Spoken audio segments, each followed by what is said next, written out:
그 어떤 문제도 피해갈 수 없는 수학의 백신 백은하입니다. 수학 때문에 힘들어하는 학생들에게 정말 수학의 가장 중요한 공부 방법인 왜 학생들이 이렇게 하지 않아서 이걸 몰라서 수학 문제가 어려운데 결국은 수학 문제에 대한 것이 아니라 이것만 해결되면 수학이 쉬워질 수 있습니다.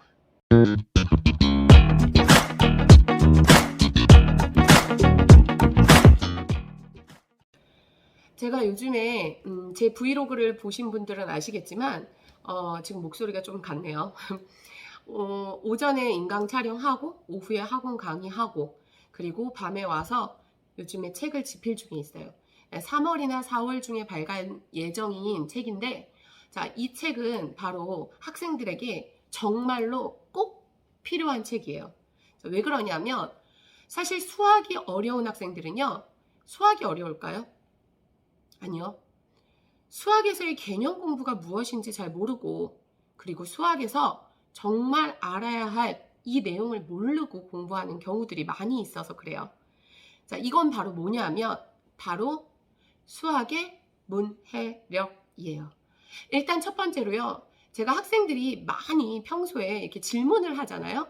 그럼 항상 자주 접하는 상황이 바로 이런 상황이에요. 선생님, 이 문제 잘 모르겠어요. 고민해봐도 잘 안 풀려요. 그래서 제가 이제 문제를 읽어줍니다. 자, 다음은 반지름의 길이가 2인 원에 대하여 선생님 반지름이 2예요? 그거 못 봤어요. 요런 학생들. 아마 학생들은 많이 공감할 거예요. 제가 아무것도 하지 않고 문제를 천천히 읽어주는데 학생들이 내가 이 조건을 활용하지 못했어요. 라는 학생들이 상당히 많아요.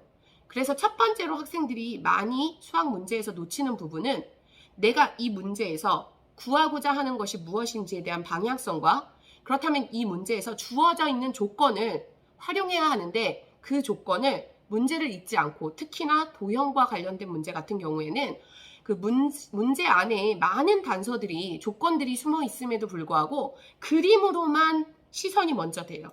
이제 시선 강탈이 그림으로 가다 보니까 아무리 도형을 봐도 자기가 그 놓친 조건 때문에 이 문제를 못 푸는 경우가 있어요. 그래서 일단은 첫 번째로 문장을 천천히 읽고 이 문제에서 내가 주어져 있는 조건을 어떻게 활용해서 문제를 해결해야 되는지에 대한 그런 문제 해결 능력을 조금 더 키워나갔으면 좋겠고요. 그 다음에 두 번째는요. 문제를 꼼꼼하게 읽었는데도 그 문제를 이해하지 못하는 학생들이 있어요. 그게 바로 학생들이 수학의 문해력이 부족하기 때문이죠. 자, 수학의 문해력이라는 거는 첫 번째로 바로 수학에서 나오는 각각의 용어들이 결국은 다 한자어인 경우가 많고 또 영어에서 파생되어 온 것들이 많아요. 그러다 보니까 예를 들어서 내가 교집합과 합집합을 배우면 교집합이 도대체 무슨 뜻이야? 내가 약분과 통분을 배우는데 약분의 의미가 뭔지도 모르고 내가 정수와 유리수 단원에 대한 공부를 할 건데 유리수의 정의가 뭐야? 라고 물어보는데 대답할 수 있는 아이들이 거의 없습니다. 유리수가 뭔지도 모르면서 우리는 유리수를 다룬다라는 거. 자, 그러기 때문에 학생들이 가장 취약한 거는 그 수학에서 나오는 각각의 용어들. 결국 수학이라는 학문은 정의의 학문이에요. 그런데 그렇게 따지면 수학뿐 아니라 이 세상의 모든 것들이 다 정의에서 시작하죠.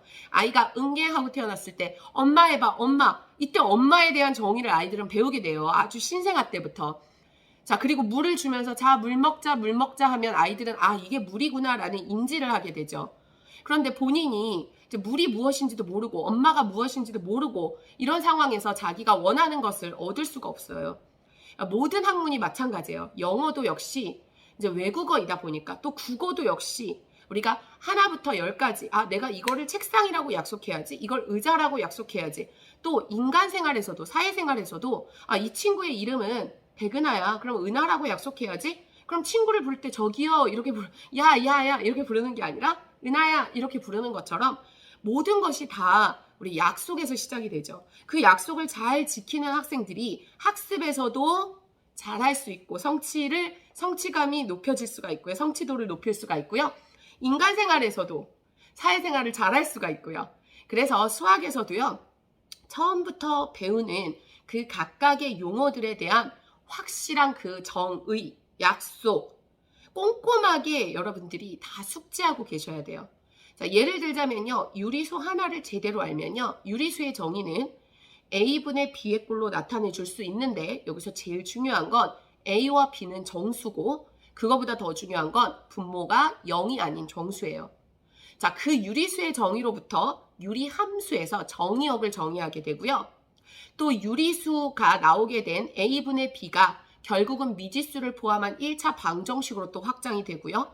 학생들이 가장 어려워하는 두 직선의 교점을 지나는 직선의 방정식, 항등식과 아주 밀접한 연계성이 있는 것, 즉 처음 출발 유리수의 정의로부터 흔들리기 시작하면 유리함수, 유리식 뿐만 아니라 항등식과 모든 것들이 다 흔들리게 돼 있겠죠. 그래서 여러분이 항상 수학에서는 처음 나오는 용어와 그리고 그 용어의 뜻, 그리고 정확한 의미, 이런 것들이 바로 수학의 문해력을 키우는 방법이에요. 그래서 하나하나의 단어의 뜻을 정확하게 숙지하고 계신다면 문제를 읽으면서 이 문제에서 준 조건들이 무엇인지 정확하게 파악하면서 하시길 바래요. 자, 수학을 잘하는 방법 두 가지요. 자, 첫 번째는요. 문제에서 주어져 있는 조건을 정확하게 알고 문제에 접근하셔야 됩니다. 그리고 구하고자 하는 것이 무엇인지 목표의식을 가지고 그 방향성으로 문제를 해결하셔야 되고요. 자, 두 번째, 수학에서 나오는 각각의 용어들에 대해서 정확하게 자기가 숙지하고 있어야 되고 그에 대한 개념을 완벽하게 아셔야 됩니다.